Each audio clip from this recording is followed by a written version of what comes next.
தமிழ்நாட்டு மக்கள் அனைவருக்கும் வணக்கம். இந்த வீடியோல சிஎன் அண்ணாதுரை அவர்களோட வரலாறை ஃபுல்லா பார்க்க போறோம். இந்த அண்ணா வரலாறுல இருந்து அடிக்கடி கேள்விகள் கேட்கிறாங்க.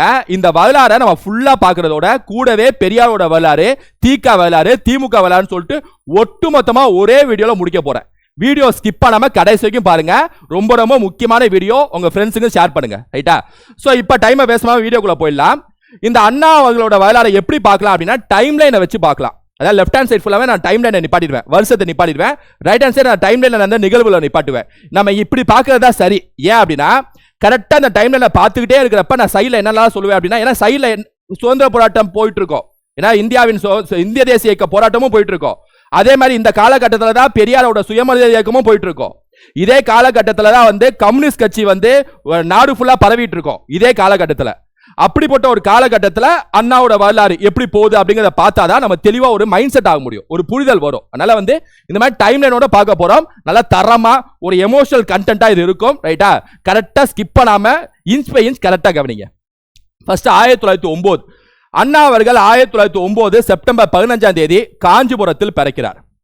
அண்ணாவோட குடும்பம் பொறுத்த வரைக்கும் ஒரு ஏழை குடும்பம் தாங்க, ஒரு புவர் ஃபேமிலி தான். ரைட்டா? அந்த அளவுக்கு ரிச் இல்ல, அந்த அளவுக்கு ஒரு செல்வ குடும்பம்லாம் இல்ல, ஒரு புவர் ஃபேமிலி, ஏழை குடும்பத்தில் பிறந்த ஒரு மாணவன் தான், ஒரு பையன் தான் சிஎன் அண்ணாதுரை அவர்கள். அவரோட தந்தையோட பேர் நடராஜன், தாயார் பேர் பங்காரு அம்மாள். தந்தையை பொறுத்த வரைக்கும் நெசவு தொழில் செய்யக்கூடிய ஒரு தொழிலாளி. ரைட்டா? ஒரு ஏழை குடும்பத்தில் பிறந்த ஒரு மாணவன் தான் அண்ணாதுரை அவர்கள். சின்ன வயசுல பள்ளியில சேர்ந்ததுக்கு அப்புறம் அண்ணாவுக்கு கியூரியாசிட்டி அதிகம், இந்த சமூகத்து மேல இருக்கக்கூடிய அந்த அக்கறை அதிகம். சித்தாந்தம், ரைட்டா, வலதுசாரி இடதுசாரி, நாடு எப்படி இயங்குது, திராவிட சித்தாந்தம், ஆரிய சித்தாந்தம், இதெல்லாம் தேடி தேடி படிக்க ஆரம்பிச்சார். யார் அப்படின்னா அண்ணா. படிச்சே நிறைய மேடையில மேடை பேச்சும் பேச ஆரம்பிச்சார். பள்ளியில் ஆரம்பிச்சு கல்லூரியை தொட்டு நிறைய மேடையில மிகப்பெரிய பேச்சாளராக சின்ன வயசுல இருந்தே வளர ஆரம்பிச்சார். யார் அப்படின்னா சிஎன் அண்ணாதுரை அவர்கள். அந்த கியூரியாசிட்டி தான் ரொம்ப அதிகம். எப்படி ஐன்ஸ்டீனுக்கு சயின்ஸ் மேல ஒரு கியூரியாசிட்டி இருக்கு, ஆல்பர்ட் ஐன்ஸ்டீன் சின்ன வயசுல இருந்தே அந்த கியூரியாசிட்டி வளர்ந்துச்சா, அதே மாதிரி சமூகத்து மேல, ஒரு சமூக நீதி சித்தாந்தத்துக்கு மேல, திராவிட சித்தாந்தத்துக்கு மேல ஒரு கியூரியாசிட்டியோட வளர ஆரம்பித்த ஒரு பையன், ஒரு மாணவன் தான் சிஎன் அண்ணாதுரை அவர்கள். ரைட்டா?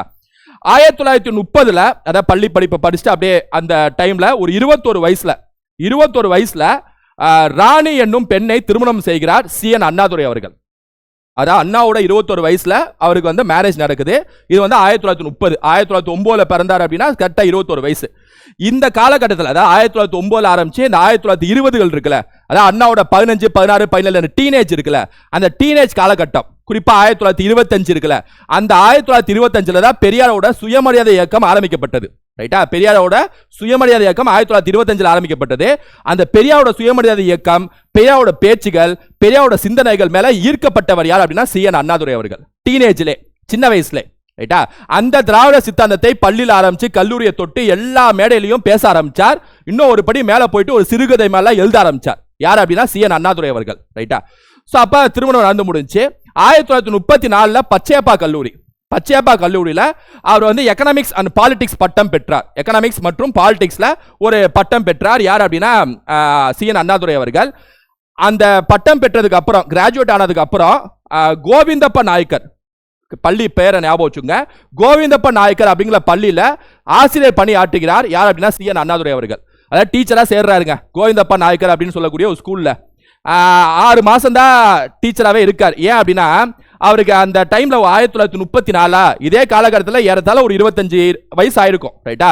அவர் எப்படியா அரசியல் சேரணும், பெரியார் கீழே வேலை பார்க்கணும், பெரியாரோட கொள்கையை பரப்பணும். ரைட்டா? அந்த டைம்ல தான் நீதி கட்சி, ஜஸ்டிஸ் பார்ட்டின்னு ஒரு கட்சி உச்சகட்டத்தை தொட்டு இருக்க காலகட்டம். அந்த காலகட்டம் தான் உச்சகட்டம் சொல்ல முடியாது, 1930 வரைக்கும் உச்சகட்டத்தை தொடும், அதுக்கப்புறம் கொஞ்சம் சரி ஆரம்பிக்கும். அதனால அந்த காலத்துல 2 கட்சி தான் தமிழ்நாட்டில் ஃபேமஸ், ஒன்னு காங்கிரஸ், இன்னொன்னு நீதி கட்சி. ரைட்டா?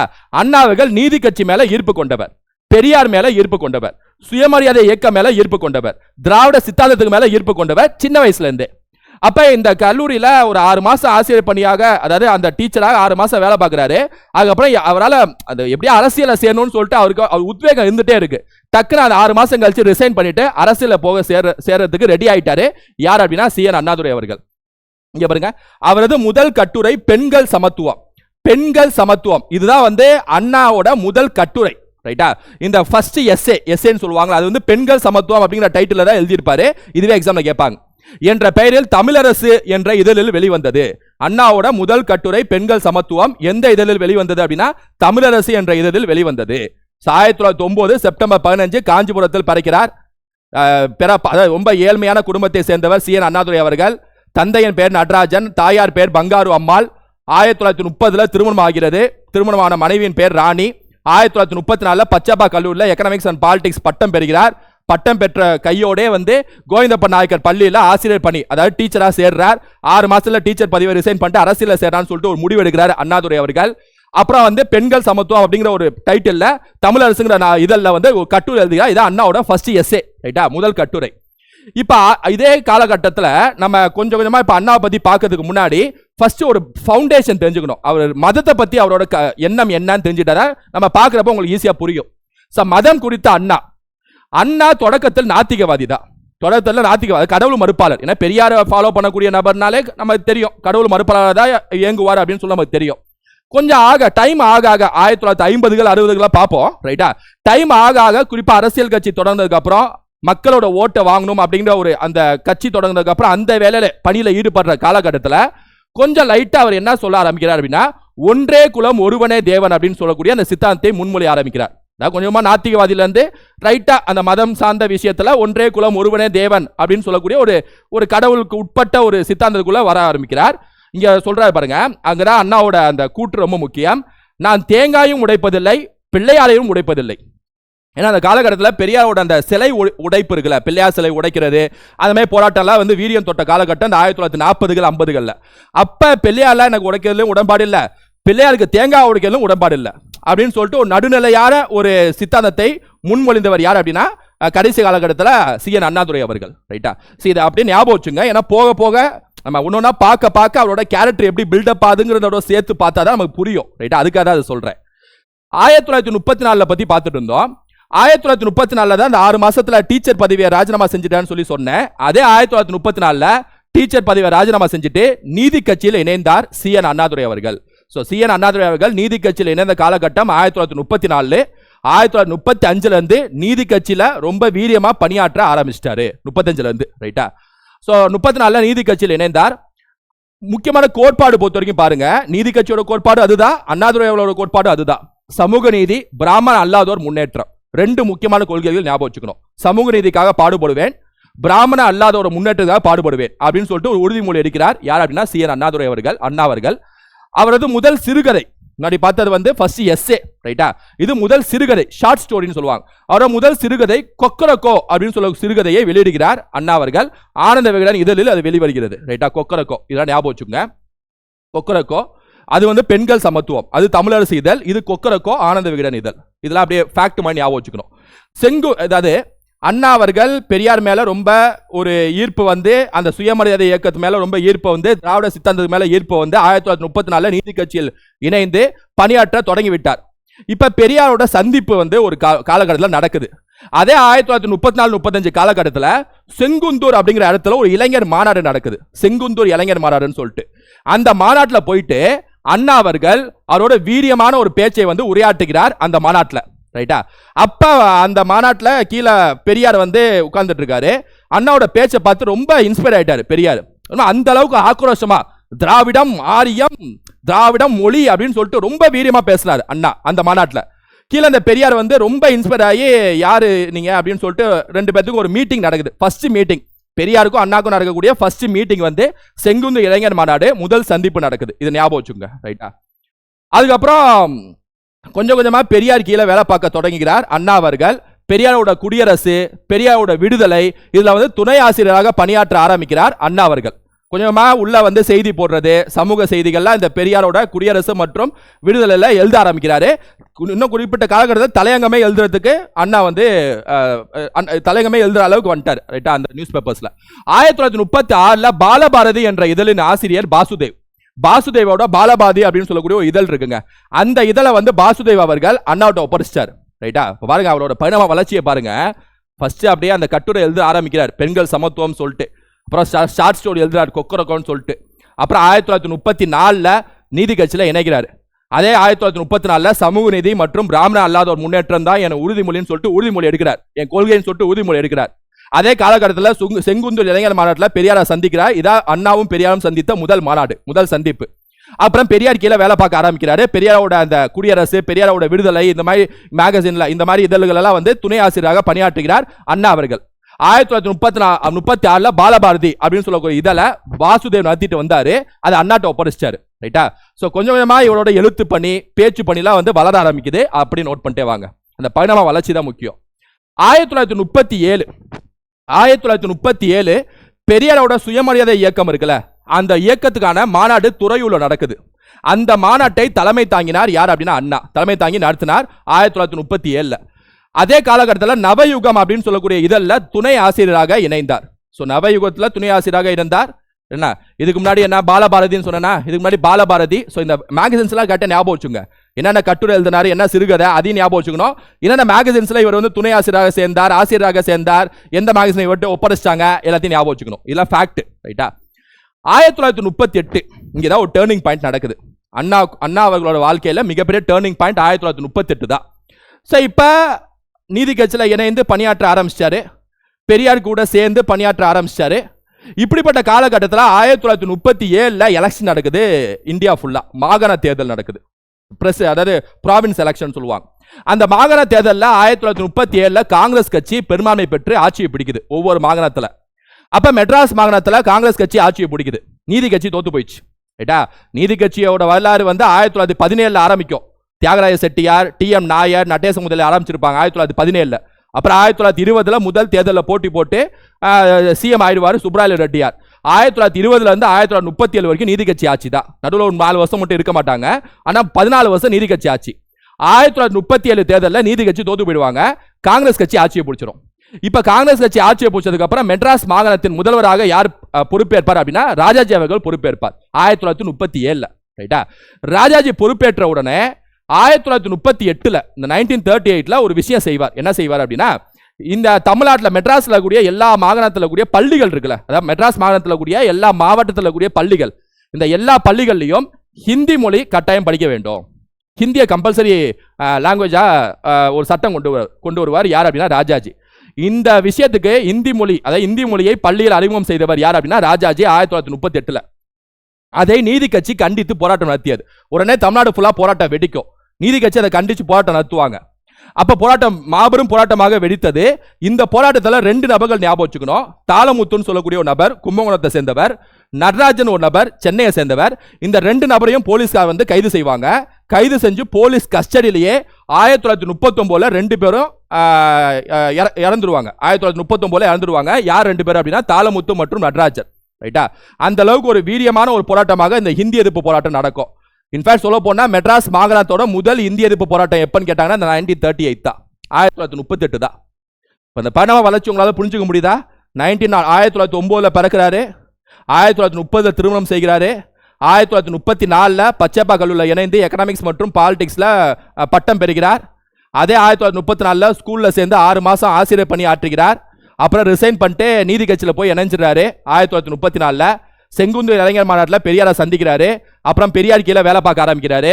பெரியாரோட குடியரசு மற்றும் விடுதலை இதழில் துணை ஆசிரியராக பணியாற்ற ஆரம்பிக்கிறாரு. அப்புறம் பாலபாரதி, அப்புறம் நவயுகம் போன்ற மேகசின் நடத்த ஆரம்பிக்கிறாரு. யார் அப்படின்னா அண்ணா அவர்கள். 1937 துறையோடு சுயமரியாதை மாநாட்டில் தலைமை தாங்கி நடத்தியவர் யார் அப்படின்னா அண்ணா அவர்கள். 1938 முதல் இந்திய எதிர்ப்பு போராட்டத்தில் பங்காற்றி தனது இந்த இந்திய எதிர்ப்பு போராட்டம் முக்கியம். ஏன் அப்படின்னா இந்த இந்திய எதிர்ப்பு போராட்டம் தான் முதல் முறை அண்ணா கைது செய்யப்படுவார். அண்ணா முதல் முறை சிறைவாசம் பெற்ற போராட்டம் எதுன்னு கேட்டானா இந்திய எதிர்ப்பு போராட்டம். First anti India agitation. Anna கைது செய்யப்பட்டு 4 மாதம் கால சிறை தண்டனையை அனுபவித்தார். ஸோ இதை ஞாபகம் வச்சுங்க.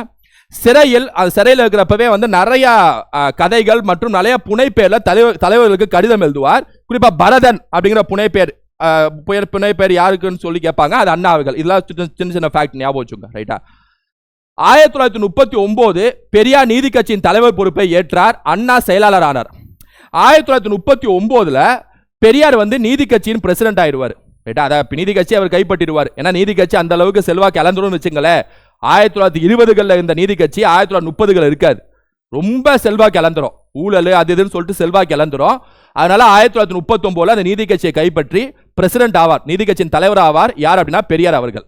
அதே நீதி கட்சியில அண்ணா வந்து செயலாளர் பொறுப்பை ஏற்பார். செயலாளராக ஜெனரல் செக்ரட்டரின்னு சொல்லுவாங்க, அந்த பொறுப்பை ஏற்பார். அண்ணாவின் முதல் கதை வீங்கிய உதடு குடியரசு இதழில் வெளியிடப்பட்டது. ஃபர்ஸ்ட் எஸ்ஏ பெண்கள் சமத்துவம், அப்புறம் கொக்கரக்கோன்னு சொல்லக்கூடிய அந்த ஷார்ட் ஸ்டோரி, அப்புறம் ஃபர்ஸ்ட் ஸ்டோரி எது அப்படின்னா வீங்கிய உதடு. ஒரு சைடு வந்து இவர் என்னென்ன ஷார்ட் ஸ்டோரின்னு பார்க்கணும், இன்னொரு சைடில் மேகசின் என்னென்ன இதழ்களில் பணியாற்றினான்னு சொல்லி பார்க்கணும். ரெண்டுமே முக்கியம். அப்புறம் இவரோட இயக்கங்கள் எப்படி வந்து இவர் செயல்பாடுகள் இருக்குங்கிறதையும் பார்த்துட்டு இருக்கோம். ரைட்டா, மூணுமே சேர்ந்து பார்த்துட்டு இருக்கோம். சைடில் காங்கிரஸ் கட்சி எலெக்ஷனு அதையும் சேர்த்து பார்த்துட்டு இருக்கோம். இப்படிதான் பார்க்கணும், ஒரு வரலாறு இப்படிதான் நீங்க தெரிஞ்சுக்கணும். ரைட்டா, 1940 பிப்ரவரி 24 திருவாரூரில் திராவிட நாடு திராவிடர்களுக்கே என்ற முழக்கத்தை நடத்தினார். அதாவது 1940 ஆல்ரெடி சொன்ன மாதிரி திராவிட சித்தாந்தத்தில் ஈர்க்கப்பட்ட அண்ணா, பெரியார் அவர்களோட அந்த சிந்தனையில் ஈர்க்கப்பட்ட அண்ணா, நாத்திகவாதியா இயற்கையாகவே சிந்தனை கொண்ட அண்ணா அவர்கள், சமூக நீதி மேல் அக்கறை கொண்ட அண்ணா அவர்கள் 1940 1940 பிப்ரவரி 24 ரைட்டா, 24 போல திராவிட நாடு திராவிடர்களுக்கே அப்படின்னு சொல்லக்கூடிய ஒரு முழக்கத்தை விட்டார். யார் அப்படின்னா அண்ணா அவர்கள். எந்த மாநாட்டில் அப்படின்னா திருவாரூர் மாநாட்டில். திராவிட நாடு திராவிடர்களுக்கே, அதாவது உங்களுக்கு சிம்பிளா சொல்லணும்னா அப்படின்னா, புவியியல் சார்ந்து சொல்லணும் அப்படின்னா, சவுத் இந்தியா திராவிடம் வச்சுக்கோங்க, நார்த் இந்தியா ஆரியம். ஏன்னா ஆரிய வருகை தந்தனால நார்த் இந்தியாவில் ஆரியர்கள் சொல்லுவாங்க. இந்த ஆரியர்களை எதிர்ப்பது திராவிடர்கள். இதான் அரசியல். ரைட்டா, ஆன்டி ஆரியன்ஸ் இதான் திராவிடன்ஸ். சவுத் இந்தியாவோட கல்ச்சர் வேற, சவுத் இந்தியாவோட மொழிகளோட அந்த குடும்பம் வேற, சவுத் இந்தியாவோட பாரம்பரியம் வேற, தென்னிந்தியாவோட ஒட்டுமொத்த வரலாறும் வேற, வட இந்தியா வரலாறு வேற, வட இந்திய மொழிகள் வேற, வட இந்தியாவோட கலாச்சாரம் வேற. இதான் டிவிஷன். இதை வச்சுதான் திராவிடமும் சித்தாந்தமே வளருதுன்னு வச்சுங்களேன். ஆரியர்களை எதிர்த்து வளரக்கூடிய ஒரு சித்தாந்தம் தான் திராவிட சித்தாந்தம். ரைட்டா, இப்ப பாருங்க, திராவிட நாடு திராவிடர்களுக்கே, இது ஒட்டுமொத்தமா இந்தியான்னு சொல்லக்கூடிய தேசியத்துக்கு எதிராக இருக்கக்கூடிய ஒரு முழக்கம் தான். ஆனா அந்த காலகட்டத்தில் ஒரு பெரிய முழக்கமாக, மக்கள் முன்மொழிந்த முழக்கமாக இது திகழ்ந்தது. திருவாரூர்ல சொல்றாரு பாருங்க, திராவிட நாடு திராவிடர்களுக்கே அப்படின்னு சொல்லிட்டு. அந்த காலகட்டத்தில் மெட்ராஸ்ல கவர்னர் ஆட்சி இருக்கும். ஏன்னா 1939 2ஆம் உலக போர் காரணம் காட்டி காங்கிரஸ் கட்சி ராஜினாமா செஞ்சிடும். அப்ப 1940 கவர்னர் ஆட்சி இங்க நடந்துட்டு இருக்கும். அந்த காலகட்டத்தில் இந்த முழக்கத்தை இட்டவர் யார் அப்படின்னா அண்ணா அவர்கள். 1942 அண்ணா தனது திராவிட நாடு என்ற இதழை தொடங்கினார். அண்ணா இப்ப அங்கிட்டு குடியரசு, விடுதலை, நவயுகமே, பாலபாரதி போன்ற இதழ்களில் துணை ஆசிரியராக ஏற்றி பல்வேறு கருத்துக்களை தெரிவித்து வந்தார். இப்ப இவருக்குன்னு ஒரு இதழை தொடங்குகிறார். அண்ணா அவர்களோட சித்தாந்தத்தை அவர் ஓனர்ஷிப்போட ஒரு இதழை தொடங்குகிறார். இதழ் பேர் என்ன அப்படின்னா திராவிட நாடு. 1942 திராவிட நாடுங்க. 1940 திராவிட நாடு திராவிடர்களுக்கேன்னு சொல்லக்கூடிய முழக்கம்ங்க. 1938 முதல் இந்திய எதிர்ப்பு போராட்டங்க. 1939 பெரியார் வந்து நீதி கட்சியை கைப்பற்றி தலைவர் ஆகிறாங்க, அண்ணா செயலாளர் ஆகிறாங்க. 1937 துறையோடு சுயமரியாதை மாநாட்டை தலைமை தாங்கி நடத்தியவர் அண்ணா அவர்களுங்க. ரைட்டா, 1937 தேர்தல் நடக்குது, காங்கிரஸ் கட்சி இங்க ஆட்சியை பிடிக்குதுங்க. முதல் இந்திய எதிர்ப்பு போராட்டம் 1938ங்க. பெரியார் அண்ணா சந்திப்பு செங்குந்தூர் இளைஞர் மாநாடுங்க. அண்ணா நீதி கட்சியில் சேர்ந்தது 1934ங்க. அண்ணா திருமணம் நடந்தது 1930ங்க. அண்ணா பச்சாயப்ப கல்லூரியில் பட்டம் பெற்றது 1934ங்க. அப்படியே படிக்க ரிவைஸ் பண்ணிட்டே இருக்கணும், கான்செப்டும் புரியணும், அந்த அப்படியே எல்லாம் சேர்ந்து நம்ம மைண்ட்ல ஏறணும். அப்பதான் வந்து சூப்பரா நமக்கு வந்து என்ன சொல்றது, அந்த அதாவது பேரலா எல்லா வரலாறும் படிக்கிறப்பதான் ஒரு கிளாரிட்டி கிடைக்கும். ரைட்டா, சூப்பரான கிளாரிட்டி அப்பதான் கிடைக்கும்னு சொல்ல வரேன். என்ன அடுத்து 1944. இந்த 1944 ரொம்ப ரொம்ப முக்கியமான வருஷம். ஏன் முக்கியமான வருஷம் அப்படின்னா, நான் ஆல்ரெடி சொன்ன மாதிரி நீதி கட்சி இருக்குல்ல, 1920 ஆட்சியை பிடிச்சி 1937 தோற்று போன இந்த நீதி கட்சி, அது பின்னால பெரியார் கைப்பற்றுகிறார். ரைட்டா, இப்ப இந்த நீதி கட்சி அப்படிங்கிற பெயர் இருக்குல்ல, இந்த பெயர் செட்டால, ஏன்னா திராவிடம்ங்கிறத நம்ம வந்து ரொம்ப திராவிடம் அப்படின்னு அந்த சித்தாந்தம், இந்த வார்த்தை இருக்குல்ல திராவிடம் சொல்லக்கூடிய சொல்லு, இதை தான் நல்லா பரப்பிட்டு இருக்கோம், இதை தான் மக்கள்கிட்ட ரீச் பண்ணணும். அதனால நீதி கட்சி அப்படின்ற பெயரை அப்படியே தூக்கிட்டு திராவிட கழகம் அப்படின்னு சொல்லிட்டு நம்ம பெயர் மாற்றுவோம் அப்படின்னு சொல்லிட்டு அண்ணாவும் பெரியாரும் முடிவெடுத்தனர். இறுதியாக 1944 ஆகஸ்ட் 27 போல சேலம் மாநாடு ஒன்று நடந்துச்சு. சேலத்தில் மாநாடு நடந்துச்சு. ரைட்டா, நீதி கட்சியோட மாநாடு ஆகஸ்ட் மாதம் 1944. அந்த மாநாட்டில் நீதி கட்சி அப்படிங்கிற பெயரை திராவிட கழகம் என மாற்றப்பட்டது. நீதி கட்சிங்கிற பெயர் திராவிட கழகம் மாற்றப்பட்ட ஆண்டு எதுன்னு கேட்பாங்க, 1944. எந்த மாநாடுன்னு கேட்பாங்க, சேலம் மாநாடு. ஞாபகம் வச்சுக்கணும். இந்த அதே மாநாட்டில் நிறைய ரெசல்யூஷன் எடுப்பாங்க, நிறைய உறுதிமொழிகள் எடுப்பாங்க. இந்த குறிப்பாக பெயர் மாற்றம் தான் முதன்மையான உறுதிமொழி. அப்புறம் பெயருக்கு பின்னாடி ஜாதி பெயர் இருக்குல்ல, ஜாதி பெயர் இருக்குல்ல, அதை சேர்க்கக்கூடாது அப்படின்னு சொல்லிட்டு உறுதிமொழி எடுத்த மாநாடும் சேலம் மாநாடு தான், 1944 மாநாடு தான். பிளஸ் இன்னொரு இது எடுப்பாங்க, இல்லை கொடுக்கல, பிரிட்டிஷ் வந்து ஒரு டைட்டில் வைப்பாங்க, ராவ் பகதூர், பகதூர் ஷா, ராஜா மகாராஜாதி ராஜா அப்படின்னு டைட்டில் வைப்பாங்களே, அந்த பட்டங்களை துறக்க வேண்டும். இப்போ இன்னைக்கு டேட்ல ஆர்டிகல் 18 இருக்கு, பட்டங்களை துறத்தல்னு சொல்லிட்டு அம்பேத்கர் எழுதியிருக்காரு. அது அப்பவே 1944 துறக்க வேண்டும் சொல்லிட்டு அந்த உறுதிமொழியும் எடுத்தாங்க இதே சேலம் மாநாட்டில். அப்ப பட்டங்களை துறக்க வேண்டும், நீதி கட்சியோட பெயரை திராவிட கழகம் மாற்ற வேண்டும், அப்புறம் பெயருக்கு பின்னாடி ஜாதி பெயரை பயன்படுத்தக்கூடாது. இந்த மாதிரி சில உறுதிமொழிகளை எடுத்த மாநாடு எதுன்னு கேட்டாங்கன்னா சேலம் மாநாடு 1944. இப்ப இது வரைக்கும் அண்ணாக்கும் பெரியாக்கும் பெரிய லெவல்ல முரண்பாடுலாம் இருக்காது, கருத்து வேறுபாடுலாம் இருக்காது. ஏறத்தாழ ரெண்டு பேரும் அவங்க கருத்துக்களை ஷேர் பண்ணிட்டு ஒத்து போகக்கூடிய ஒரு சூழ்நிலை தான் இயங்கிட்டு இருப்பாங்கன்னு வச்சுங்களேன். ஆனா 1944 அப்புறம் பெரியாருக்கும் அண்ணாக்கும் ஏகப்பட்ட கிளாஷ் வரும், முரண்பாடு ஏற்படும், கருத்து முரண்பாடும் ஏற்படும். அதுல குறிப்பா சொல்லணும் அப்படின்னா அண்ணா பெரியார் முரண்பாடு 1945 பெரியார் வந்து கருப்பு சட்டை இயக்கம், பிளாக் ஷர்ட் கான்ஃபரன்ஸ் அப்படின்னு சொல்லிட்டு movement, black shirt conference movement, கருஞ்சட்டை மாநாடு, கருஞ்சட்டை இயக்கம் சொல்லிட்டு ஒன்று ஆரம்பிப்பார் பெரியார். அதில் என்ன செய்வார்னா எல்லா கருப்பு சட்டையை போடுங்க, எந்த மாநாட்டுக்கு வந்தாலும் யார் வந்தாலும் நீங்க கருப்பு சட்டை போட்டு தான் வரணும், ரைட்டா, கடுமையா எதிர்க்கணும் அரசாங்கத்தை அப்படின்னு சொல்லிட்டு அந்த கருஞ்சட்டை மாநாடை தொடங்குவார். யார் அப்படின்னா பெரியார் அவர்கள். அதில் அண்ணா, அதாவது சென்னை மற்றும் மதுரையில் கருஞ்சட்டை மாநாடு நடத்துவார் பெரியார். அதில் அண்ணாக்கு சில மாற்று கருத்து இருக்கும். எல்லாமே ஏன் கருஞ்சட்டை போடணும், எப்போ ஏதாவது ஒரு என்ன ஆக்கப்பூர்வமான ஒரு ப்ரொட்டஸ்ட் நடக்குதோ, ஆக்கப்பூர்வமான எதிர்ப்பு நடக்குதோ அப்போ மட்டும் கருப்பு சட்டை போடலாமே, எதுக்கு எல்லாத்தையும் பிடிச்சி கருப்பு சட்டை போட வைக்கணும், வெள்ளை சட்டை போடக்கூடாதா அப்படின்னு சொல்லிட்டு அண்ணா அவர்களுக்கு ஒரு மாற்று கருத்து ஏற்படும். ஆனால் பெரியார் வந்து விடாப்படியாக இருப்பார். அதாவது பெரியார் எப்படின்னா அவர் நினைச்சதை சாதிக்கணும்னு நினைக்கக்கூடிய ஒரு நபர்னு வச்சுங்களேன் பெரியாரை பொறுத்த வரைக்கும். ஆனால் அண்ணாவை பொறுத்த வரைக்கும் எதுக்கு கருப்பு சட்டைங்கிறது அப்பப்போ தானே போடணும், அது ஒரு கலரே ஒரு வித்தியாசமான கலர், ஏன் எப்போ பார்த்தாலும் போட்டுகிட்டே இருக்கணுமா அப்படின்னு சொல்லிட்டு அவர் அண்ணா அவர்களுக்கு ஒரு மாற்று கருத்து இருக்கு. இன்னும் சொல்ல போனால் சில மாநாட்டில் அண்ணா வந்து கருப்பு சட்டை போடாமல் வெள்ளை சட்டை போட்டே வந்திருப்பார், ரைட்டா, அது பெரியாருக்கு பிடிக்காது. இந்த மாதிரி வரலாறும் உண்டு. ஸோ கொஞ்சம் கொஞ்சமாக கருத்து மோதல் ஆரம்பிக்குது, கொஞ்சம் கொஞ்சமாக பெரியாருக்கும் அண்ணாக்கும். அதோட ஆரம்ப புள்ளி இதுதான். அப்புறம் 1947 இந்தியாவுக்கு சுதந்திரம் கிடைக்கும், ஆகஸ்ட் 15ஆம் தேதி போல. அந்த சுதந்திரம் கிடைச்ச நாளை பெரியார் அவர்கள் துர்க்க நாள், இது ஒரு பிளாக் டே, இதை சுதந்திரம் கிடைச்சதை நீங்க வந்து துர்க்க நாள்னு சொல்லிட்டு அனுசரிக்கணும்னு சொல்லிட்டு பெரியார் வந்து கட்டுரை, அதாவது இதுல அவரோட இதழில் எழுதுவார், ரைட்டா, இது ஒரு துர்க்க நாள்னு அனுசரிங்க எல்லா தமிழர்களும் அப்படின்னு சொல்லிட்டு எழுதுவார். ஆனா அண்ணா அவர்கள் இதை கொண்டாடுங்க, இது சுதந்திரம் கிடைச்சது வந்து கொண்டாடக்கூடிய நாள், 250 வருஷம் பிரிட்டிஷ் ஆட்சி முடிவுக்கு வந்துச்சு, இது மிகப்பெரிய கொண்டாடக்கூடிய நாள்னு சொல்லிட்டு அண்ணா அவர்கள் சொல்லுவார். ஆனா பெரியார் என்ன சொல்லுவார்னா இது வந்து நீங்க கொண்டாடவே கூடாது, இது நீங்க வந்து துர்க்க தினம் அனுசரிக்கணும், இன்னைக்கு நாள்ல எல்லாமே கருப்பு சட்டை போடுங்கன்னு சொல்லிட்டு சொல்லுவார். யாரு? பெரியார்.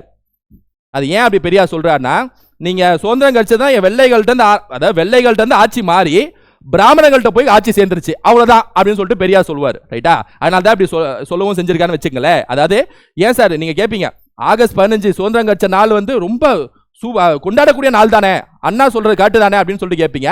ஆனா பெரியாரோட விளக்கம் என்ன, பெரியாரோட சிந்தனை என்ன அப்படின்னா, சுதந்திரம் கிடைச்சது ஓகே, அது இவங்க யாரு பிரிட்டிஷ் போயிட்டாங்க, அதுக்கு பதிலாக பிராமணர்கள் வந்து நம்ம ஆட்சி செய்வாங்க, ஆரியர்கள் வந்து நம்ம ஆட்சி செய்வாங்க, அவ்வளவுதானே, அதனால இதை வந்து துர்க்க நாள் அனுசரிங்கன்னு சொல்லிட்டு பெரியார் சொன்னார். அப்படி அந்த ரீதியில் ரெண்டு பேருக்கும் முரண்பாடு வெடிக்க ஆரம்பிக்குது இந்த 1940 சுதந்திர போராட்டத்துக்கு அப்புறம்.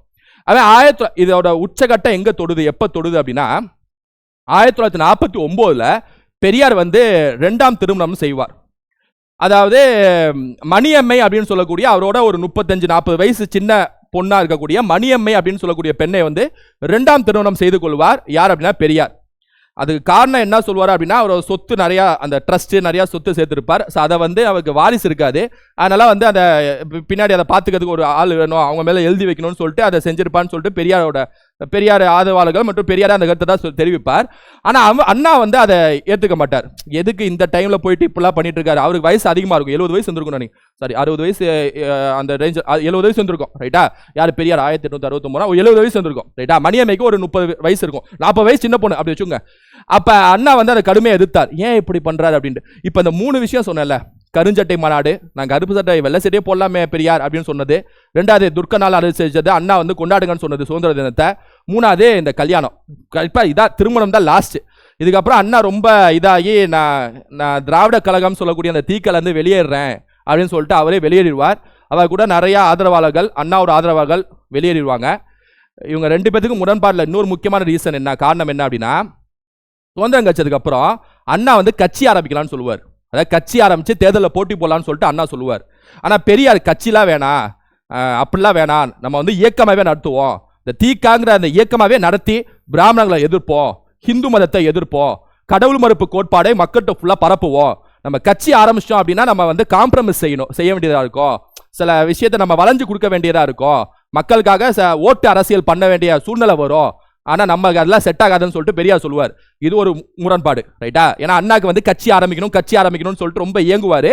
பெரியார் வேணான்னு சொல்லுவார். அது ஒரு முக்கியமான ஒரு முரண்பாடு.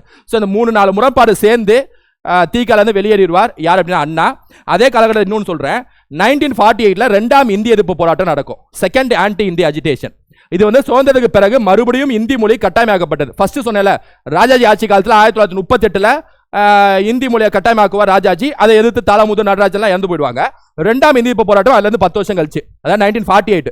இப்ப சுதந்திரம் கட்சிக்கு அப்புறம் திரும்ப இந்தி மொழியை கட்டாய மொழியை ஆக்குவார் அன்றைய முதல்வராக இருக்கக்கூடிய ஓமந்தூர் ராமசாமி ரெட்டியார் அவர்கள் 1948 திரும்ப இந்தி மொழியை கட்டாய மொழியை ஆக்குவார். அப்பையும் போராட்டம் வெடிக்கும். அண்ணாவும் பெரியாரும் இந்த ஒரு சூழ்நிலையில சேர்ந்துக்குவாங்க, ரைட்டா? ஏன்னா இதுல 2 பேருக்கும் ஒற்றுமை இருக்கும், இதனால மேல சொன்ன எல்லாமே வேற்றுமை தான். ஸோ இறுதியாக 1949 செப்டம்பர் 14ஆம் தேதி போல ராபின்சன் அப்படின்னு சொல்லக்கூடிய பூங்கால, ராபின்சன் பார்க், சென்னையில் ராபின்சன் பார்க்கில் அண்ணா மற்றும் அவரோட தொண்டர்கள், அவர் வலதுகாலமாக இடதுகாலமாக இருக்கக்கூடிய அவரோட தம்பிகள் எல்லாம் சேர்ந்து, தம்பிகள்னா கருணாநிதி அவர்கள், சம்பத், நெடுஞ்செழியன், நடராஜன் போன்ற அவரோட தம்பிகள் எல்லாம் சேர்ந்து திமுக அப்படின்னு கட்சியை வந்து தொடங்குவாங்க 1949. திராவிட முன்னேற்ற கழகம் அப்படின்னு சொல்லக்கூடிய கட்சி 1949 அண்ணா மற்றும் அவரோட தம்பிகளோட சேர்ந்து தொடங்கப்பட்ட ஒரு கட்சியாக இது செப்டம்பர் 14ஆம் தேதி தொடங்கும், ரைட்டா? 1949 இவங்க எல்லாம் சேர்ந்து அண்ணாதுரை அவர்களை வந்து அண்ணான்னு சொல்லிட்டு அழைப்பாங்க. அதனால தான் அவரோட பெயர் வந்து அண்ணா அப்படின்னு சொல்லிட்டு மாறி இருக்கும். அண்ணான்னு இவர் அழைக்க, இவர் தம்பிகள்னு இவங்களை அழைக்க, அண்ணான்னு அழைக்க, தம்பிகள் அழைக்க, ஒரு அண்ணன் தம்பிகள் பாசம் மாதிரி போயிட்டு இருக்கும், ரைட்டா? 1949 அப்புறம் அண்ணா அவர்கள் ஸோ அப்போ கட்சி ஆரம்பிச்சார். பெரியார் தீக்காலே இருக்காரு. கட்சி ஆரம்பிச்சாலும் கட்சியோட அந்த பொதுச் செயலர் இந்த மாதிரி ஒரு பதவியை, குறிப்பிட்ட பதவியை வந்து வேக்கண்டாவே வச்சிருப்பார் அண்ணா. பெரியார் எப்போ வேணா மனசு மாறி இந்த கட்சிக்கு வரலாம், அவருக்காக ஒரு போஸ்டிங், ஹையர் போஸ்டிங் வேக்கண்ட்ல வச்சிருக்கேன்னு சொல்லிட்டு அண்ணா சொல்லுவார். இருந்தாலும் பெரியார் தீக்கலரா பயணிப்பார்னு வச்சுக்கங்களேன். கட்சி தொடங்கி அரசியல போட்டி போடணும்னு அவருக்கு இன்ட்ரெஸ்டே இல்லை பெரியாருக்கு, அண்ணாக்கு தான் இன்ட்ரெஸ்ட். 1950 அண்ணா எழுதிய புத்தகம் ஒன்று, ஆரிய மாயன்னு சொல்லக்கூடிய ஒரு புத்தகம். அந்த புத்தகத்தில் பிராமணர்களை கடுமையாக விமர்சிச்சிருப்பார். யார் அப்படின்னா அண்ணா. சுதந்திர அடிச்ச காலகட்டமும் கூட இந்த ஆரியமாயை அப்படிங்கிற புத்தகத்தை பேன் செய்வாங்க அன்றைய Congress government, Nehru government. Plus 6 மாதம் சிறையில் வந்து அண்ணாவை அடைச்சிருவாங்க. இந்த மாதிரி வந்து நாட்டுக்கு எதிராகவும் அதாவது சமூகத்துக்கு எதிராக கருத்துக்களை தெரிவிக்கிறீங்க அப்படின்னு சொல்லிட்டு 6 மாதம் சிறை தண்டனை அனுபவிப்பார். யார் அப்படின்னா அண்ணா. அவருடைய லட்சிய வளாருங்கிற ஒரு புத்தகம், ஆரியமயம் புத்தகம், இந்த 2 புத்தகத்தையும் தடை செஞ்சிருவாங்க அன்றைய காங்கிரஸ் ஆட்சி. 1951 முதல் திமுக மாநாடு சென்னையில் நடைபெற்றது. தேர்தலில் போட்டியில்லை என அறிவித்தார். 1951 2 வருஷத்துல முதல் திமுக மாநாடு நடக்கும். அதுல அண்ணா என்ன சொல்லிடுவார்னா, எங்களுக்கு நான் தேர்தலில் போட்டி போடல அப்படின்னு சொல்லிட்டு அறிவிச்சிருவார். ஏன் அப்படின்னா இதே 1951-52 இந்தியாவின் முதல் தேர்தல் நடக்கும். அதாவது நாடாளுமன்ற தேர்தல் நடக்கும், ரைட்டா? இங்கே சட்டமன்ற தேர்தல் நடக்கும். அதனால இந்த தேர்தல்கள்ல நாங்கள் போட்டி போடல அப்படின்னு சொல்லிட்டு அண்ணா அறிவிச்சிருவார். ஸோ ஃபர்ஸ்ட் எலெக்ஷன்ல திமுக போட்டி போடாது, ஏன்னா அப்பதான் வளர்ந்துட்டு வருது, 2 வருஷம் தான் ஆயிருக்கும், ரைட்டா? அதனால கட்சி பலம், அந்த கட்டமைப்பு இருக்காது, கட்சிக்கான கட்டமைப்பு இருக்காது. அதனால போட்டி போடலன்னு சொல்லிட்டு அறிவிச்சிருவார் அண்ணா. 1952 போட்டி போட்டு காங்கிரஸ் கட்சி திரும்ப ஆட்சியை பிடிச்சிரும் இங்க மெட்ராஸ்ல. ராஜாஜி திரும்ப சிஎம் ஆயிடுவார், ரைட்டா? ராஜாஜி வந்து 1952 54 வரைக்கும் 2 வருஷம் சிஎம் இருப்பார் மெட்ராஸ்ல. 54 63 வரைக்கும் காமராஜர் சிஎம் இருப்பார். இந்த ராஜாஜி 2 வருஷம் இந்த சிஎம் இந்த காலகட்டம் ரொம்ப டிஸ்பியூட்டான காலகட்டம், ரொம்ப சர்ச்சைக்குரிய காலகட்டம். ஏன்னா இந்த காலகட்டத்தில் நிறைய விஷயம் நடக்கும். குறிப்பா திமுக 1953 மும்முனை போராட்டம் ஒன்று அறிவிப்பாங்க. அதாவது 3 பிரச்சனை இருக்கும். அந்த 3 பிரச்சனைக்கும் போராட்டம் மாதிரி கடுமையாக அறிவிப்பாங்க. அது வந்து தமிழ்நாடு ஃபுல்லாக அந்த போராட்டம் வீரியம் தொடும். முதல் போராட்டம் வந்து இந்த கள்ளக்குடி மறியல். அதாவது கள்ளக்குடி, அதாவது டால்மியாபுரம், திருச்சி பக்கத்தில் வந்து சிமெண்ட் தொழிற்சாலையை வந்து ஒருத்தர் ஆரம்பிப்பார். அதாவது வட இந்தியாவை சேர்ந்த ராமச்சந்திர டால்மியான்னு நினைக்கிறேன், ரைட், ராமகிருஷ்ண டால்மியான்னு நினைக்கிறேன். அந்த ஒரு தொழிலதிபர் இங்கே திருச்சி பக்கத்தில் ஒரு சிமெண்ட் கம்பெனி ஆரம்பிப்பாரு. அந்த சிமெண்ட் கம்பெனி ஆரம்பிச்சு அந்த சிமெண்ட் கம்பெனி ஃபுல்லா, அந்த ஏரியா ஃபுல்லா சிமெண்ட் உற்பத்தி சாலையா இருக்கும். அதனால அந்த ஏரியாவே என்ன செய்வார் அப்படின்னா கள்ளக்குடின்னு அதுக்கு பேரு, ரைட்டா? அந்த பேரை அழிச்சிட்டு டால்மியாபுரம் சொல்லி மாத்துவார். டால்மியா சிமெண்ட்னால டால்மியாபுரம் சொல்லிட்டு மாத்துவார், ரைட்டா? அதுமாதிரி திருச்சி பக்கத்தில் அந்த ரயில்வே ஸ்டேஷன்லையும் கள்ளக்குடியை அடிச்சுட்டு டால்மியாபுரம் ரயில்வே ஸ்டேஷன் சொல்லிட்டு மாத்துவார். அதை எதிர்த்து, அது எப்படி நீங்க வட இந்தியா பேர் வைக்கிறீங்க, வட இந்தியா வந்து அந்த சாலை ஃபுல்லாவே நீங்க பேர் வச்சுக்கிறீங்களான்னு சொல்லிட்டு கள்ளக்குடி மறியல் செய்வாங்க திமுக. அதை தலைமை தாங்கி நடத்தியவர் யார் அப்படின்னா கருணாநிதி அவர்கள். ரைட்டா? அப்போ அந்த ரயில்வே ஸ்டேஷன்லாம் இருக்கும். அப்போ அப்படியே வரிசையாக கருணாநிதி அவர்களோட தலைமையில் நிறையா ரயில்வே மறியல்லாம் செய்வாங்க. அப்படியே படுத்துக்குவாங்க, ரயில் பாட்டுக்கு வந்துட்டு இருக்கும், படுத்துக்குவாங்க, என்ன மாரி ஏற்றுங்க பார்ப்போம் அப்படின்னு சொல்லிட்டு, ஒழுங்காக பேரை மாற்றுங்கன்னு சொல்லிட்டு. அப்புறம் இந்தி எழுத்துலாம் அழிப்பாங்க, அங்கங்கே ஹிந்தியில் எழுதியிருப்பாங்க, அங்கங்கே ரயில்வே ஸ்டேஷனு அப்புறம் அந்த பஸ் ஸ்டாண்டு எல்லாத்துலேயும் ஹிந்தி எழுத்துலாம் அழிச்சு தமிழ் எழுத்துல திரும்ப எழுதுவாங்க. அப்புறம் ராஜாஜியோட சர்ச்சைக்குரிய குலக்கல்வி திட்டம். அதாவது ராஜாஜி என்ன செய்வார் அப்படின்னா, அவரோட ஆட்சி காலத்தில் 1953 பிரைமரி எஜுகேஷன் ஸ்கீம் அப்படின்னு சொல்லிட்டு, அதாவது முதன்மை கல்வி திட்டம் அப்படின்னு சொல்லிட்டு ஒரு திட்டம் கொண்டு வருவார் 1953. அந்த திட்டப்படி என்ன செய்வார் ராஜாஜி அப்படின்னா, எல்லா வீட்லையும் அப்பா அம்மா என்ன தொழில் செய்கிறாங்களோ அந்த தொழிலை பசங்க, அந்த குழந்தைங்க ஸ்கூல் முடிச்சதுக்கு அப்புறம் ஈவினிங் டைம்ல அந்த தொழிலை கத்துக்கணும். அதான் வந்து ராஜாஜியோட அந்த பிரைமரி எஜுகேஷன் ஸ்கீம் சொல்லக்கூடிய அந்த ஸ்கீம். ரைட்டா? அதை வந்து குலக்கல்வி திட்டம் சொல்லிட்டு திமுக வந்து கடுமையாக எதிர்ப்பாங்க. அது எப்படி தொழில்களை கத்துக்கணும்னா, அப்ப இது வந்து ஜாதியை வளர்க்குற மாதிரி இருக்கு, இது வந்து என்ன சொல்றது, இது வந்து சமூக நீதிக்கு எதிராக இருக்கு அப்படின்னு சொல்லிட்டு மிகப்பெரிய பிரச்சாரத்தை செய்வாங்க. யார் அப்படின்னா திமுக கட்சி, காங்கிரஸ்க்கு எதிராக, குறிப்பா ராஜாஜிக்கு எதிராக. 1953 நம் நாடு அப்படின்னு சொல்லக்கூடிய இதழை திமுக சார்பாக அண்ணா ஆரம்பிப்பார். நம் நாடுன்னு சொல்லக்கூடிய இதழ் ஆரம்பிக்கப்பட்ட ஆண்டு 1953. 1957 1957 திமுக திரும்ப தேர்தலில் போட்டி போடுறோம்னு சொல்லிட்டு அறிவிச்சிருவாங்க. 1951 52 தேர்தலில் போட்டி போட்டிருக்க மாட்டாங்க, ஆனால் 57 தேர்தலில் போட்டி போடுவாங்க. போட்டி போட்டு கொஞ்சம் காங்கிரஸ்க்கு எதிர்ப்பு நிலையம் அந்த டைம்ல இருந்திருக்கும். அதனால திமுக முதல் தேர்தலில் போட்டி போட்டு 15 சீட்டை பிடிப்பாங்க. எது சட்டமன்றத்தில், நாடாளுமன்றத்தில் லோக்சபாவில் 2 சீட்டை பிடிப்பாங்க. ஸோ படிப்படியாக கொஞ்சம் கொஞ்சமாக வளர ஆரம்பிக்கிறாங்க திராவிட முன்னேற்ற கழகம். அண்ணா வந்து காஞ்சிபுரம் தொகுதியில் எம்எல்ஏவாக வென்றுவார். ஸோ சட்டசபைக்குள்ள அண்ணா வந்து 1957 நுழைந்தார். அந்த காலகட்டத்தில் ஹோம்லேண்ட் அப்படின்னு சொல்லக்கூடிய ஆங்கில இதழை தொடங்கினார் அண்ணா அவர்கள். ஹோம்லேண்ட் 1959 ராஜாஜி சுதந்திர கட்சி என்ற கட்சியை தொடங்கினார். பெரியார் ராஜாஜிக்கு ஆதரவு தெரிவித்து திமுகவை எதிர்த்தார். இதான் ரொம்ப சுவாரஸ்யமான விஷயம். அண்ணா தீ கலந்து வெளியே போய் திமுக ஆரம்பிச்சு கலைஞர் நெடுஞ்செலி எல்லாம் வச்சு திமுக கட்சியை வளர்க்க ஆரம்பிக்கிறார். 1950 காங்கிரஸை எதிர்த்து போராட்டம்லாம் நடத்த ஆரம்பிக்கிறார். இது பெரியாருக்கு கொஞ்சம் ஒரு மாதிரி சங்கடத்தை ஏற்படுத்தும், இல்லைன்னா ஒரு முரண்பாடை ஏற்படுத்தும்னு வச்சுங்களேன். இதனால என்ன செய்வார் பெரியார் அப்படின்னா, 1959 ராஜாஜி இருக்கார்ல, அவர் காங்கிரஸ் இருந்து வெளியில போய் சுதந்திரா கட்சின்னு சொல்லிட்டு அவரு ஒரு கட்சி ஆரம்பிப்பார். அந்த கட்சிக்கு பெரியார் ஆதரவு தெரிவிப்பார். ராஜாஜியோட கட்சிக்கு ஆதரவு தெரிவிச்சு திமுகங்கிற கட்சியை எதிர்ப்பார் பெரியார். திமுக கட்சியை கடுமையா எதிர்ப்பார் பெரியாரு. குறிப்பா 1959 அப்புறம் ராஜாஜியோட கட்சியோட சேர்ந்து இவங்களும் திமுகவும் பெரியாரை எதிர்ப்பாங்க. மாறி மாறி சண்டை போட்டுக்குவாங்க. திமுகவும் பெரியார் மாறி மாறி 1950 60 ஃபுல்லாவே சண்டை போட்டு தான் இருப்பாங்க வச்சுங்களேன். ரைட்டா? அப்படிப்பட்ட காலகட்டம். இது ரொம்ப சுவாரஸ்யமான விஷயம். ஏன் அப்படின்னா, பெரியாரோட முதன்மையான கொள்கை என்ன அப்படின்னா பிராமண எதிர்ப்பு தான். அதாவது கடவுள் இல்லை, நாத்திகம், பிராமண எதிர்ப்பு, ஆரிய எதிர்ப்பு. இதான் பெரியாரோட முதன்மையான கொள்கை. First priority. அவர் வாழ்க்கையில பெரும் செயல், நிறைய செயல்களை செஞ்சது என்ன அப்படின்னா கடவுள் மறுப்புக்கும் பிராமண எதிர்ப்புக்கும் தான். ஆனா ராஜாஜி ஒரு பிராமணன். ரைட்டா? அப்ப இதான் சுவாரஸ்யமான விஷயம். ஏன்னா தனிப்பட்ட முறையில் 2 பேருமே ஃப்ரெண்ட்ஸ். ராஜாஜியும் பெரியாரும் தனிப்பட்ட முறையில் 2 பேரும் சிறந்த நண்பர்கள். ஆனா சித்தாந்தம், கொள்கை, சமூகம் வரப்ப அவர் அப்படியே என்டையர்லி ஆப்போசிட். பெரியாருக்கும் ராஜாஜிக்கும் அப்படியே ஆப்போசிட். ரைட்டா? கொஞ்சம் நடுவுல இந்த சைடு இல்ல, ரைட் லெஃப்ட் மாதிரி எக்ஸ்ட்ரீம். ரைட்டா? இன்னும் சொல்ல போனா இவர் உச்சகட்ட நாத்திகவாதி, கம்யூனிஸ்ட். யார்? பெரியாரு. ஆனா ராஜாஜி உச்சகட்ட ஆத்திகவாதி. ரைட்டா? பிளஸ் கேபிட்டலிஸ்ட், அதாவது ரைட், வலதுசாரி. ரைட்டா? அதுல ரொம்ப ஆனா நண்பர்கள். இங்க பாருங்க, அவரோட கட்சியில சேர்ந்த திமுக எதுக்குறாரு பாருங்க, வித்தியாசமா இருக்கும். இப்படிதான் 1962 தேர்தல் திரும்ப திமுக போட்டி போடுறாங்க. கொஞ்சம் கொஞ்சமா அண்ணாவோட கட்சி, திமுக கட்சி வளர்ந்துட்டே வருது. எம்எல்ஏ சீட்டு சுமார் 50 ஜெயிக்கிறாங்க. ஃபர்ஸ்ட் 15, இப்ப 50. லோக்சபா சீட்டு மொத்தம் 7 ஜெயிக்கிறாங்க. அண்ணா என்னதான் சீட்டு திமுக ஜெயிச்சாலும் அண்ணா அவரோட தொகுதியில் தோற்று போனார், காங்கிரஸ் தோத்து போயிடுவாரு. அதுக்கப்புறம் ராஜ்யசபாக்கு அனுப்புவாங்க. அண்ணா தேர்ந்தெடுத்து ராஜ்யசபாவோட எம்பியா 1962 அண்ணா வந்து தேர்ந்தெடுக்கப்படுவார்.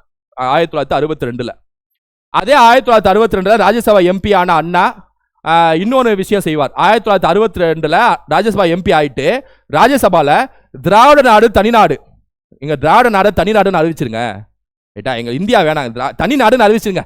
திராவிட நாடுலாம் சேர்ந்து திராவிடியன் நாடு, திராவிடியன் கண்ட்ரின்னு சொல்லி அறிவிச்சிருங்கன்னு சொல்லிட்டு ராஜ்யசபால பெரிய ஒரு ஸ்பீச் மாதிரி பேசியிருப்பாரு. யார் அப்படின்னா அண்ணா. 1962 பேசினதுக்கு அப்புறம் ஒரு நிகழ்வு நடக்கும். சீனா போர் நடக்கும். 1962 இந்தியா சைனா வார். அதில் இந்தியா ஒரு சில இடங்களை அக்ஷய் சின்னு சொல்லக்கூடிய ஒரு பகுதியை, காஷ்மீர் பக்கத்தில், லடாக் பக்கத்தில் ஒரு பகுதியை வந்து சீனாட்ட, அதாவது சீனா கைப்பற்றிடும். அதனால இந்தியா கொஞ்சம் தோல்வியை சந்திக்கும்னு வச்சுங்களேன் அந்த போரில். அதனால நேருவும் கொஞ்சம் வெக்ஸ் ஆயிடுவார். அந்த போரில் தோத்துட்டோம்னு சொல்லிட்டு எதிர்கட்சி எல்லாமே கடுமையாக நேருவை விமர்சிப்பாங்க. அந்த டைமில் இந்தியாவோட எதிர்கட்சி யார் அப்படின்னா கம்யூனிஸ்ட் கட்சி தான். காங்கிரஸ்க்கு எதிர்கட்சி யார் அப்படின்னா கம்யூனிஸ்ட். நான் சொல்ல இந்தியாவில், தமிழ்நாட்டில் இல்லை. தமிழ்நாட்டிலையும் காங்கிரஸ் டிஎம்கே, இந்தியாவில் காங்கிரஸ் கம்யூனிஸ்ட், அதாவது ஆளுங்கட்சி எதிர்கட்சி. அப்போ நேரு ரொம்ப வெக்ஸ் ஆயிடுவார்.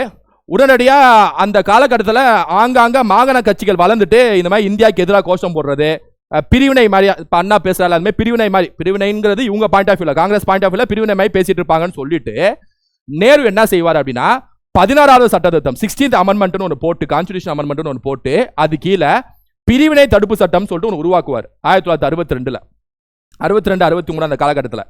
இந்த சட்டம் படி யாராவது பிரிவினை பேசுனீங்கன்னா உங்க கட்சி தடை செய்யப்படும், உங்களை தூக்கி நாங்கள் ஜெயிலில் போடுவோம் அப்படின்னு சொல்லிட்டு கடுமையாக அறிவிச்சிருவார். யார் அப்படின்னா நேரு அவர்கள், காங்கிரஸ் கட்சியை சேர்ந்த பிரதமர் நேரு அவர்கள். இதனால தேசத்துக்கு எதிராக செயல்படும் கட்சி முடக்கப்படும் என அறிவிக்கப்பட்டது. அதனால அண்ணா தனது திராவிட நாடுன்னு சொல்லக்கூடிய கோரிக்கையை விடுவித்து மாறாக மாநில சுயாட்சி அப்படின்னு சொல்லக்கூடிய ஒரு கோரிக்கையை, ஒரு கருத்தை முன்மொழிவார் அண்ணா.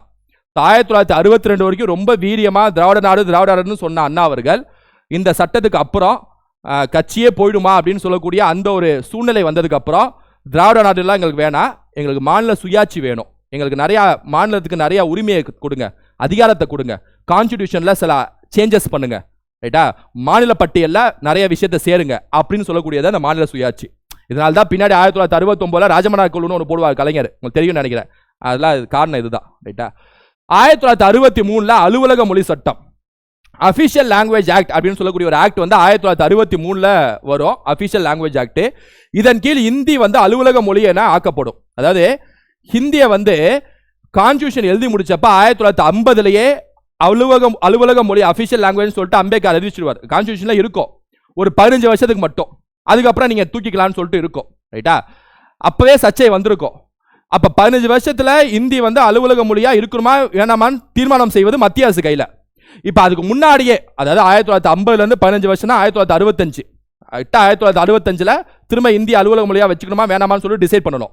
அது 2 வருஷம் முன்னாடி 1963 அலுவலக மொழி சட்டம் சொல்லிட்டு ஒன்று காங்கிரஸ் போடுவாங்க. அதன் கீழே ஹிந்தி அலுவலக மொழியா நாங்கள் நீட்டிச்சு கொண்டு போவோம், ஹிந்தி இங்கிலீஷ் ரெண்டும் அஃபிஷியல் லாங்குவேஜ் தான், இதை நாங்கள் தூக்க போறதுலாம் இல்லை அப்படின்னு சொல்லிட்டு காங்கிரஸ் ஒரு சட்டத்தை போட்டுருவாங்க. அதை எதிர்த்து அண்ணா வந்து போராட்டம் வெடிக்கும். ஸோ இந்த சட்டம் அந்த அப்படிப்பட்ட 1963 உருவாக்கின அந்த சட்டம் 1965 நடைமுறைக்கு வரும். சட்டம் ஏற்றப்ப கூட அந்த அளவுக்கு போராட்டம் அண்ணா அவர்கள் திமுக போராட்டத்தில் குதிச்சிருப்பாங்க. ஆனால் நடைமுறைக்கு வந்ததுக்கு அப்புறம், கம்பல்சரியா ஆக்குனதுக்கு அப்புறம், இந்தியா அஃபிஷியல் லாங்குவேஜ் தான் அப்படின்னு ஃபிக்ஸ் ஆனதுக்கு அப்புறம் போராட்டம் இன்னும் வீரியம் தொடும். தமிழ் தேசியவாதிகள், பல்வேறு மாணவர்கள், அதாவது தமிழ்நாட்டில் கூடிய எல்லா மாணவர்கள், குறிப்பா ஸ்டூடெண்ட்ஸ் எல்லாமே, அதாவது இந்த டீனேஜ் இருக்காங்களே அவங்க எல்லாருமே இந்த 1965 ஹிந்தி எதிர்ப்பு போராட்டத்தில் எல்லாமே குதிச்சிருவாங்க. இது திமுக தாண்டி எல்லாமே அந்த போராட்டத்தில் குதிச்சிருவாங்க. ஸோ இந்த நிகழ்வு தான் பராசக்திங்கிற படம் வந்து பேசியிருப்பாங்க. ஸோ அனைத்து மாணவர்கள் தமிழ் தேசியவாதிகள் போராட்டத்தில் குதித்தனர் 1965. இது வந்து 3வது இந்திய எதிர்ப்பு போராட்டம், ரைட்டா. ஸோ ஃபர்ஸ்ட் வந்து 1938, செகண்ட் 1948, 3வது 1965. தோராயமாக ஒரு 70 நபர்கள், ரைட்டா, அப்ராக்சிமேட்லி ஒரு 70 நபர்கள் வந்து இதில் வந்து இறந்துருவாங்க இந்த இந்திய எதிர்ப்பு போராட்டத்தில் ஈடுபட்டு. 1967 தேர்தல் திரும்ப நடக்கும். இப்போ மக்கள்கிட்ட கடுமையான எதிர்ப்பை காங்கிரஸ் கட்சி சம்பாதிச்சிருக்கோம். காமராஜர் நிறைய முயற்சி செய்வார். 1963 நான் சிஎம் பதவியை வேணாம், நான் வந்து கட்சி பணியை பார்க்க போறேன்னு சொல்லிட்டு நேருட்டெல்லாம் சொல்லி காமராஜர் திட்டம்லாம் பிளான்லாம் போட்டு கட்சி பணிலாம் பார்க்க தொடங்கிடுவார் காமராஜர். சிஎம் பதவியை பக்தவச்சலத்தை ஒப்படைச்சிட்டு. இருந்தாலும் பக்தவச்சலம் அந்த அளவுக்கு சிறப்பான ஒரு சிஎம்னு சொல்ல முடியாது, வரலாறு அப்படிதான் சொல்லுது. குறிப்பாக 1965 உணவு பஞ்சம் வந்திருக்கும். அதை பக்தவச்சலம் சரியா கையாண்டிருக்க மாட்டார். அதனால திமுக என்ன செய்வாங்க அப்படின்னா, பக்தவச்சலம் என்னாச்சு, அரிசி விலை என்னாச்சு அப்படின்னு பிரச்சாரம் பண்ணுவாங்க. ஸோ ஒரு சைடு இந்திய எதிர்ப்பு, காங்கிரஸ்க்கு சரியான சவால். ஒரு சைடு இந்திய எதிர்ப்பு, இன்னொரு சைடு உணவு பஞ்சம், இன்னொரு சைடு கடுமையான எதிர்ப்பை சம்பாதிச்சிருப்பாங்க, இன்னொரு சைடு திமுக வளர்ந்துட்டே இருப்பாங்க. ஸோ அப்படிப்பட்ட காலகட்டம் 1967 திமுக என்ன செய்வாங்கன்னா மிகப்பெரிய ஒரு கூட்டணியை உருவாக்குவாங்க. அதாவது திமுக, முஸ்லீம் லீக், கம்யூனிஸ்ட், சுதந்திரா காங்கிரஸ், சுதந்திரா போன்ற நபர்கள் எல்லாம் ஒன்னா சேர்ந்துருவாங்க. சேர்ந்து காங்கிரஸ் முதன்முறை, அதாவது சுதந்திரா முதல்முறை, அதாவது சுதந்திரா, அது காங்கிரஸ் வராது, சுதந்திரா கட்சி, இவங்க எல்லாம் சேர்ந்து கூட்டணியா சேர்ந்து காங்கிரஸ் கட்சியை தோக்கடிச்சிருவாங்க. ஸோ 1967 தமிழ்நாட்டில் முதல் முறையாக காங்கிரஸ் அல்லாத ஒரு மாநில ஆட்சியை பிடிக்கும். ஆட்சியின் பெயர் என்ன, கட்சியின் பெயர் அப்படின்னா திமுக, திராவிட முன்னேற்ற கழகம். 1967. ஸோ 1967 1969 வரைக்கும் அண்ணா சிஎம் ஆயிடுவார். 69 வரைக்கும் 2 வருஷம் சிஎம்மாக இருப்பார். சுமார் ஒரு 1.25 வருஷம் 1.5 வருஷம் இருப்பார். ரைட்டா. ஸோ அண்ணாவோட ஆட்சி காலத்தில் தான் ஒருபடி அரிசி திட்டம், ₹1 ஒருபடி அரிசி திட்டம் வந்திருக்கும். அண்ணாவோட ஆட்சியில் தான் 1500க்கும் குறைவாக மாத வருமானம் கொண்ட பெற்றோரின் பிள்ளைகளுக்கு இலவச பல்கலைக்கழக முன்சட்ட கல்வி மற்றும் வழிவகை செய்யப்பட்டது. அண்ணாவோட ஆட்சியில் தான் எல்லாம் சும்மா நீங்கள் ரீட் விட்டா போதும். அண்ணாவோட ஆட்சியில் தான் தனிநபர்கள் வைத்திருக்கக்கூடிய நில உச்சவரம்பு 30 ஏக்கர்லேருந்து 15 ஏக்கராக குறைக்கப்பட்டது. இந்த நில உச்சவரம்பு தமிழகத்தில் தொழில்துறையை மேம்படுத்தும் நோக்கோடு 1967 ஜூலை மாதம் தொழில் எழுச்சி நாள் என கொண்டாடப்பட்டது. அண்ணாவோட ஆட்சியில் தான் தமிழ் மொழி வளர்ச்சி திட்டம் அறிவிக்கப்பட்டது. தமிழ் மொழியை வளர்ச்சி வருவதற்கு ஒரு திட்டமே அறிவிச்சார் அண்ணா. சித்திரை முதல் தமிழ் புத்தாண்டு நாளாக அறிவிக்கப்பட்டது. சென்னை மாநிலம் என்பதை தமிழக அரசு அல்லது தமிழகம் என ஏப்ரல் 16, 1967 அன்று பெயர் மாற்றம் செய்யப்பட்டது. இதான் முக்கியம். சென்னை மாகாணம் தமிழ்நாடு அப்படின்னு சொல்லி பெயர் மாற்றப்பட்டது 1967. அது நடைமுறைக்கு வந்தது 1968, 69, வந்திருக்கும். ரைட்டா. புனித ஜார்ஜ் இந்த என்ன சொல்ல, இந்த சாதனைகளை நம்ம தனியாகவே பார்க்கலாம். ரைட்டா. சாதனைகளை நம்ம தனியாகவே பார்க்கலாம். ஓரலாக சொல்லிடுறேன். புனித ஜார்ஜ் மாளிகையில் அமைந்துள்ள அந்த செக்ரட்டரியேட் அப்படிங்கிற அந்த வார்த்தையை தூக்கிட்டு தலைமை செயலகம் எனவும், சத்தியமவே ஜெயதே அப்படிங்கிற வார்த்தையை தூக்கிட்டு வாழ்க தமிழ் எனவும் மாற்றி அறிவித்தார் அண்ணா. ஸ்ரீமதி, குமரி இந்த வார்த்தையெல்லாம் பயன்படுத்தாதீங்க, திருமதியின் பயன்படுத்துங்க, தூய தமிழை பயன்படுத்துங்க, செல்வியின் பயன்படுத்துங்கன்னு சொல்லிட்டு மொழிமாற்றம் செய்தவர் அண்ணா. 1968 அண்ணாமலை பல்கலைக்கழகம் அண்ணாவுக்கு கௌரவ டாக்டர் பட்டம் அளித்தது. 1968 அண்ணா அவர்கள் 1967 மார்ச் மாதம் 6 முதலமைச்சர் ஆனார். திமுக 130 இதெல்லாம் விட்டுருங்க. ஸ்ரீமதி குமரி ஓகே. தலைமை செயலகத்தில் திருவள்ளுவர் படம் திறந்து வச்சது. ஸ்ரீகுமரியை மாற்றினது. ₹1 ஒருபடி அரிசி. அரசு பேருந்தை அரசுரிமையாக்கப்பட்டது. பேருந்துகளை அரசுரிமையாக்கப்பட்டது. இது எல்லாமே யாருடைய ஆட்சி அப்படின்னா அண்ணாவோட ஆட்சியில் தான். ரைட்டா. பெரியாரின் சுயமரியாதை திருமண முறையை சட்டப்பூர்வமாக 1967 அன்று இந்து திருமணங்கள் திருத்த மசோதா சட்டமன்றத்தை அறிமுகப்படுத்தினார் அண்ணா அவர்கள். கலப்பு திருமணங்களை ஊக்குவிக்கும் வகையில் கலப்பு திருமணம் செய்து கொண்ட தம்பதியினருக்கு தங்கப்பதக்கம் வழங்கப்பட்டது அண்ணாவோட ஆட்சியில். 2வது உலக தமிழ் மாநாடு 1968 தினங்களில் சென்னையில் நடைபெற்றது. அதை தலைமை தாங்கி நடத்தியவர் யார் அப்படின்னா அண்ணா. தமிழ்நாட்டில் உள்ள அனைத்து கல்வி நிறுவனங்களும் தமிழ் மற்றும் ஆங்கிலம் ஆகிய இருமொழிகள் மட்டுமே பயிற்றுவிக்கப்படும் என்பதாக இருமொழி கொள்கைக்கு அன்று தமிழக சட்டப்பேரவையில் அதாவது 1968 மும்மொழி கொள்கையை அறிவிப்பாங்க இந்திரா காந்தி. அந்த டைம்ல பிரதமர் இந்திரா காந்தி அதை எதிர்த்து தமிழ்நாட்டில் இருமொழி கொள்கையை எங்களுக்கு போதும், எங்களை தமிழ் இங்கிலீஷும் போதும் சொல்லிட்டு அறிவிச்சவர் யார் அப்படின்னா அண்ணா அவர்கள். ரைட்டா. அண்ணாவோட ஆட்சியில் திருக்குறள் ஆராய்ச்சிக்காக பல்கலைக்கழகங்களில் திருக்குறள் துறைகள் தொடங்கப்பட்டது. நிதியமைச்சராக இருந்த ஆடம்பர செலவுகளை குறைத்து தாழ்த்தப்பட்ட பிற்படுத்தப்பட்ட மக்களின் நலனுக்காக செலவிட்டவர் அண்ணா. படியரசி திட்டம் வழங்கியவர் அண்ணா. மதுவிலக்கு கொள்கையை நிலைநிறுத்தியவர் அண்ணா. வீராணம் குடிநீர் திட்டம் அண்ணாவோட ஆட்சியில் நிறைவேற்றப்பட்டிருக்கும். அதுக்கப்புறம் 1967 ஜூலை மாதத்தில் தலைமை செயலகம் பெயர் தமிழ்நாடு அரசாங்க செயலகம் என மாற்றப்பட்டது. அண்ணாவோட ஆட்சியில் தான் சிஎம் வெல்ஃபேர் ஃபண்ட் அப்படின்னு சொல்லக்கூடிய ஒரு ஃபண்டை தொடங்கியிருப்பாங்க. அமெரிக்காவோட ஏல் பல்கலைக்கழகம் இவருக்கு பட்டம் கொடுத்துருக்கோம். கீழ்வேல்மணி கொடுமை ஒரு பிரச்சனை நடந்திருக்கும், சம்பவம் நடந்திருக்கும். ரைட்டா. அதுவும் அண்ணாவோட ஆட்சியில் தான். 1969 சென்னை மாநிலத்தின் பெயர் அரசியலமைப்பு சட்ட திருத்தத்தின் மூலம் தமிழ்நாடு, அதாவது 1969 ஜனவரி 14 தமிழ்நாடுன்னு சொல்லிட்டு முழுமையா பெயர் மாற்றப்பட்டிருக்கும். மசோதா பாஸ் பண்ணது 1967 அந்த காலகட்டத்தில். 69 பெயர் மாற்றப்பட்டிருக்கும். தமிழ் ஆங்கில இருமொழி கொள்கை பொதுத் தேர்வுகளில் நடைமுறைப்படுத்தப்பட்டது. பரதன், சமதர்மன், நக்கீரன் போன்ற புனைப்பெயர்கள் கட்டு எழுதியவர் அண்ணா. இறுதியாக 1969 பிப்ரவரி 3 புற்றுநோயால் இறந்து விடுவார் அண்ணா அவர்கள். 1969 ஜனவரி 3 போல. அவரது உடல் அடக்கம் செய்யப்பட்ட இடத்தில் எதையும் தாங்கும் இதயம் இங்கே உறங்குகிறது என்று பொறிக்கப்பட்டுள்ளது. ஸோ இதான் இது டோட்டலாகவே அண்ணாவோட வரலாறை ஃபுல்லாகவே பார்த்துட்டோம். ரைட்டா. ஸோ டாப் டு பாட்டம் பார்த்துட்டோம். இந்த கடைசியாக நான் சாதனைகள் நான் தனியாகவே ஒரு வீடியோவில் சொல்கிறேன். ரைட்டா. டீட்டெயிலாகவே சொல்கிறேன். அந்த 67 to 69 சாதனைகளை, அதுக்கப்புறம் மற்ற 69 அப்புறம் திமுகவோட வளர்ச்சி என்ன, கர்நாடக வளர்ச்சி என்னங்கிறதுல நம்ம அடுத்த வீடியோவில் பார்க்கலாம். ரைட்டா. ஸோ ஓகே ஸ்டூடெண்ட்ஸ், இந்த வீடியோ உங்களுக்கு யூஸ்ஃபுல்லாக இருக்கும்னு நினைக்கிறேன். ரைட்டா. ஸோ தரவா ஃபுல்லாக முடிச்சிட்டோம். உள்ள சித்தாந்தமே கொள்கை எல்லாத்தையும் முடிச்சிட்டோம். அடுத்த வீடியோவில் அடுத்த ஒரு டாப்பிக்கில் நான் உங்களை சந்திக்கிறேன். உங்கள் ஃப்ரெண்ட்ஸை ஷேர் பண்ணுங்கள். தேங்க்யூ.